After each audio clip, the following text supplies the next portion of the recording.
లేకపోతే సో ఇప్పుడే మనం చూసుకున్నట్లయితే ఏదైతే తెలంగాణ ప్రభుత్వం ప్రతి ఒక్కరికి కూడా తులం బంగారం అయితే ఇస్తామని చెప్పిందో దానికి సంబంధించి పథకాన్ని అమలు చేసేందుకు కసరత్తు అయితే మొదలుపెట్టింది. ఇక్కడ మీరు చూసుకోవచ్చు, కళ్యాణ లక్ష్మికి అదనంగా తులం బంగారం, పేదింటి మహిళలకు 2500 నగదు కానుక కూడా, 1,00,000 మంది మహిళల సమక్షంలో సీఎం ప్రకటన.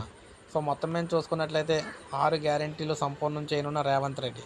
ఎన్నికలు దగ్గరవుతున్న వేళ కాంగ్రెస్ ప్రభుత్వం దూకుడు పెంచింది. ఎన్నికల్లో ఇచ్చిన హామీలన్నీ కూడా నిర్దిష్టమైన గడువులోగా అమలు చేసే దిశగా అడుగులు వేస్తుంది. లోక్సభ ఎన్నికల నోటిఫికేషన్ కంటే ముందే వీలైన హామీలు నెరవేర్చేందుకు కసరత్తు చేస్తుంది. ఇందులో భాగంగా చూసుకున్నట్లయితే ముఖ్యంగా చూసుకుంటే కాంగ్రెస్ 6 గ్యారెంటీలో ఇప్పటి వరకు 4 పథకాలను ప్రభుత్వం అమలు చేసింది.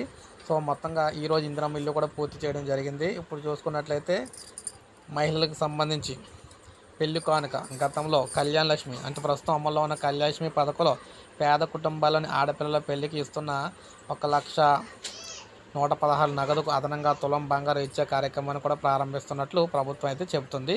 సో రాష్ట్రంలో కాంగ్రెస్ ప్రభుత్వం అధికారంలోకి వచ్చిన ఇప్పటికీ 90 రోజులు దాటింది. గరిష్టంగా 100 రోజులు 6 గ్యారెంటీలు అమలు చేస్తామని చెప్పేసి చెప్పిందనమాట. అందుకే ఈ పథకాన్ని కూడా అమలు అయితే చేయబోతున్నారు.